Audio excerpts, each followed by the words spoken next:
So you see there the traditional Nyonya cuisine. Head southeast on Jalan Hang Jebat toward Jalan Hang Kasturi.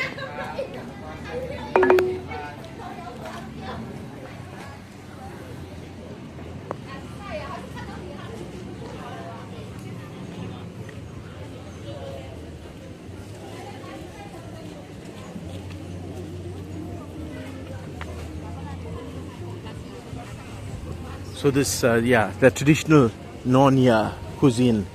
So what Nyonya is, there's a people called Baba Nyonya in Malacca. So what they are is, they are Chinese mixed with Malay. They're not the Chinese who arrived in Malacca under the British, with British colonialism. They Chinese that came before British colonialism, before any colonialism, before even the Portuguese. Because remember, the Ming dynasty had good relations with the Sultanate of Malacca. So the Baba Nyonya people are from the Chinese who emigrated to Malacca back then, in the time of the Sultanate, before colonialism. They don't speak Chinese anymore. Apparently, the culture is very similar to Malay. Most of them, religion-wise, they're Buddhist, but the culture is very similar to Malay. They live like Malays. That's what Malay people told me. So, but some of them look more Chinese than Malay. Like they've got more Chinese in them than Malay. So that's one of the groups, one of the ethnic groups in Malacca, Baba Nyonya. Hybrid Chinese and Malay mix, but with more Chinese in them. But no language, no Chinese language, no Mandarin, no Cantonese. They speak Malay.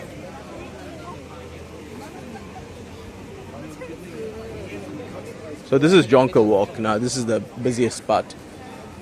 But another group that's here, the Indians, the Tamils, one of the taxi drivers, a lady taxi driver, Grab driver. Imagine she's Hindu, but she told me, when you go to Jonker Walk, just be careful, not everything is halal. You have to choose. And she's right. I knew that already, but just nice of her.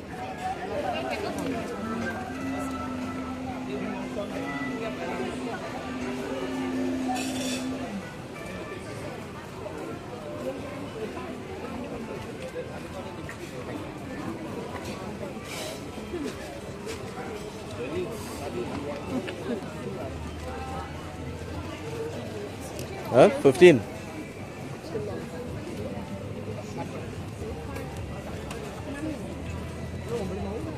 Sorry.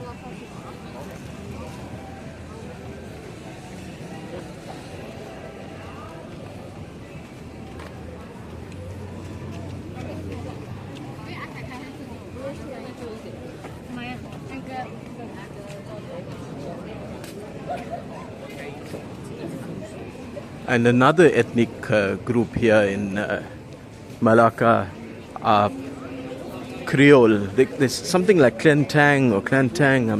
I'm not sure if I'm saying it the right way. I don't remember exactly, but they are basically the offspring of the Portuguese colonial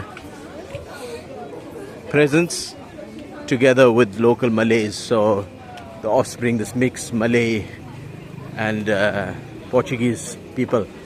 One of the taxi drivers told me the Portuguese they speak is nothing like the Portuguese of Ronaldo. So it's very different. It's Creole.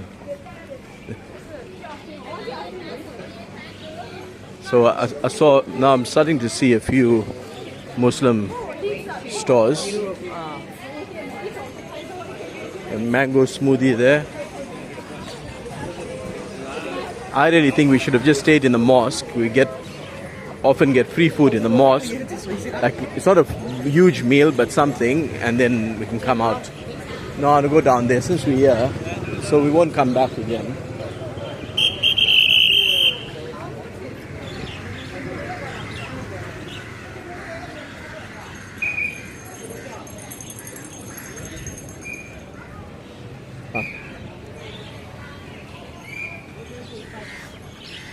Yeah.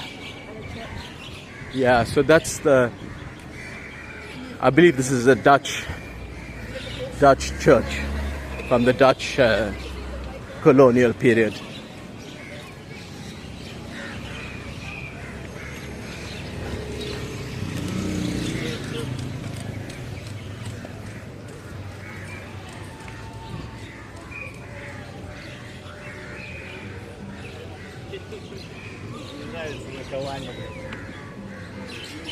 And these sort of rickshaws, bicycle drawn carts.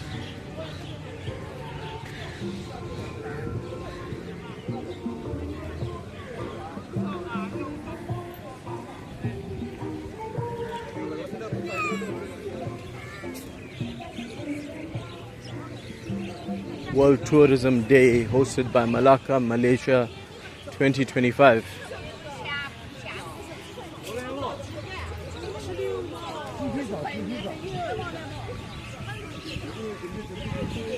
Yeah.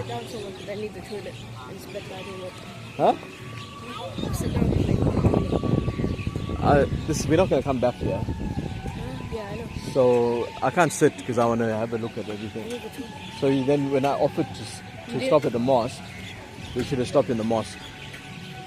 So we're going to look around here and then we'll go straight back to the mosque. Then you can use it there.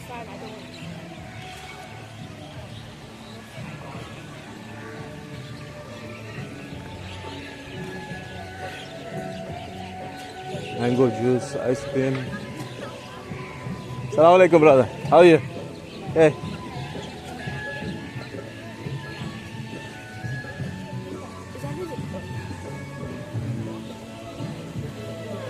So Christchurch, Malacca, 1753. And yeah, sit. Being South African, this Dutch colonialism of Malacca, Malaysia, Indonesia, is it resonates with me because in my country the Dutch brought Malay slaves from Indonesia and Malaysia to South Africa, and the Malay slaves are now today known as Cape Malays. I mean, obviously they're not slaves anymore, but so when they colonized places like Malacca, the Indonesian sort of archipelago, at that time they took people from here as slaves to Cape Town in South Africa, and they prevented them from practicing their religion, but through some Sufi practices, very what do you call it, spiritual, mystic ways of practicing Islam, the Cape Malays managed to hold on to their Islam. They did certain practices that the Dutch didn't realize what exactly they were doing, but they knew what they were doing. It was their way of holding on to Islam without getting into trouble with the colonial authorities, and they managed to do it. Alhamdulillah, Cape Town got a lot of Cape Malay Muslims today. There's colonialism of this country, this land, directly related to my country today, is how colonialism shaped the world, but also people survived as well. So with the Cape Malays, even though they were denied their religious freedom, the majority of them are still Muslim today. Somehow, by God's will, by their perseverance, they held on to Islam. But imagine that, they were taken all the way from here to South Africa as slaves. And we associate slavery more with black people, with America, with African people. But in this case was Asian people being taken to Africa to work as slaves. Can only imagine what they went through, but they survived. They still call themselves Cape Malays today, although they're very mixed. They're mixed with other ethnicities, Arab, Indian, white, black. White, obviously from the colonial time, they mixed with them. You know what we're talking about. Grape, basically. Colonial masters graped the slaves. So that's where the white Dutch admixture got added on. Okay, how? So if we're gonna pray, are we gonna eat what? No, we're gonna go there. We're gonna get ready. Maybe there is iftar, maybe there is food. We're gonna eat there. You're gonna sort yourself out, and then we can go out again. You get what I'm saying? We can't buy food and take it into the mosque. Yeah.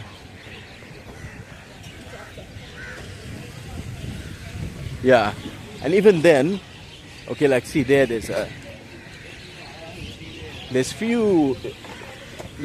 look like less halal places actually. Right, I think this Jonker Street, there's a lot of the Baba Nyonya people, the people who are mixed. So they're not Muslim, so it won't be halal food. How are we supposed to know what to get then? For me to know halal, the lady must have hijab. That's my way. Yeah, I mean, if he's wearing a hat, like a mosque hat, then we know. Otherwise, there's going to be a lot of pork here and stuff. Yeah.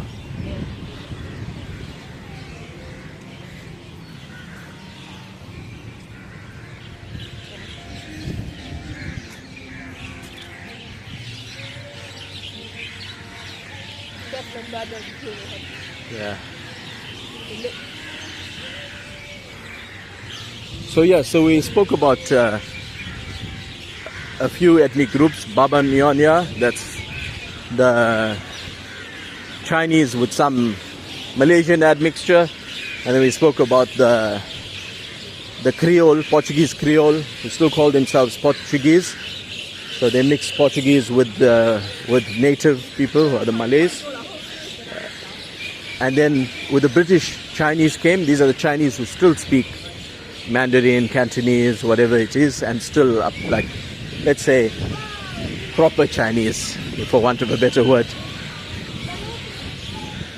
Then obviously you have the Malay, who's the majority. This is the indigenous group. And I think I mentioned the Indians already. So Indians, again, like the more recent arrival of Chinese. When I say more recent, like how the Chinese came with British colonialism, Indians also came here with British colonialism. Similar to South Africa, again, big Indian community came over there. Yeah, but this man is directing traffic, so you got to wait for him. So yeah.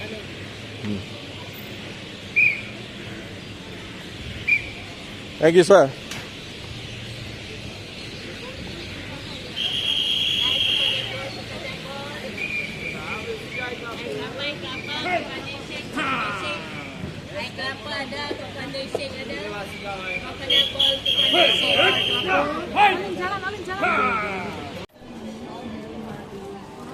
So if halal is not an issue for you, if you're not Muslim, or you're spoiled for choice in this Jonker Walk, the main tourist area of Malacca,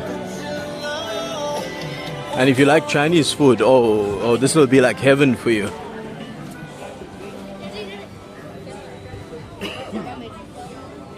Thai as well. You got Thai barbecue there. Ferris, now I don't know if it was down one of these streets. Yes, Pani Puri. Oh, it was. Is it mosque here? Masjid? Yeah, This one? And then left. Oh, thank you, sir.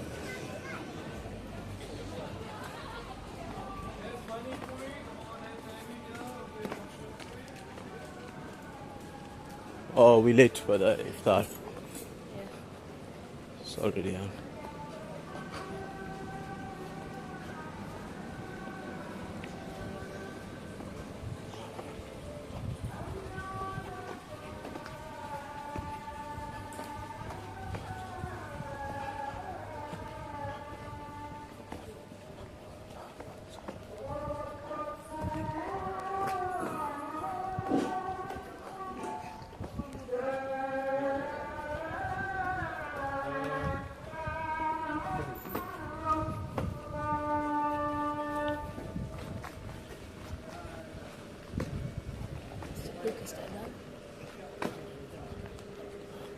He said left. Oh, there we are. Here we are, we're back at the mosque, but we think we're a little bit late. Well, yeah, definitely late. Because the call to prayer is done, so once the call to prayer starts, that's when people break their fast. If it's a mosque that provides meals, that's, the meals already dished out and passed around. But let's see. And then look, Hindu temple, very colorful, people praying in there. And then you got the mosque just there. Look at that, short distance, Hindu temple and the mosque. No problems with the call to prayer being called, no problems with what the Hindus practices. People getting on or tolerating each other. One chicken first. Jazakallah khair. A beautiful meal. Thank you.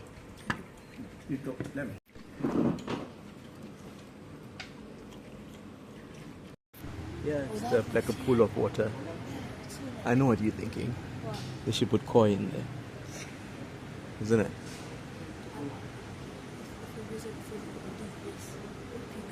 So, what is the name of the masjid? Assalamu alaikum. Name? Masjid Kampong. Ah, okay. So, a very nice masjid. South Africa.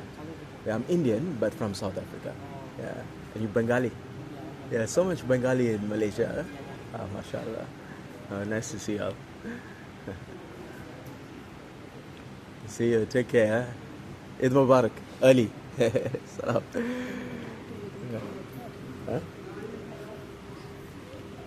Sometimes I don't know if they got...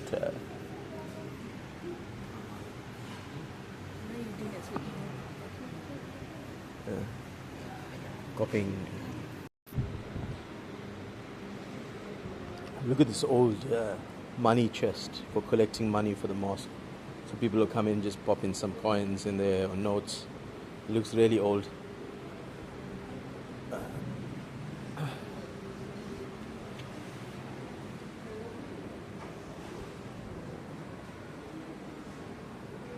And look at the place for wudu, for the ablution.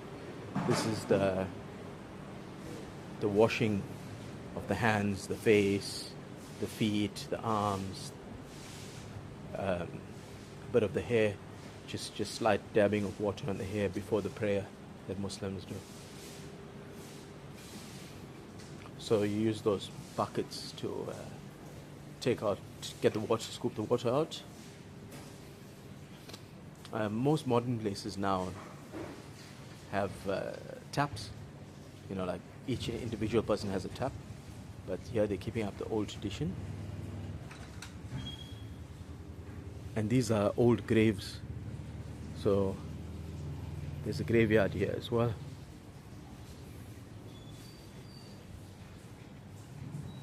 With silver gravestones, very interesting.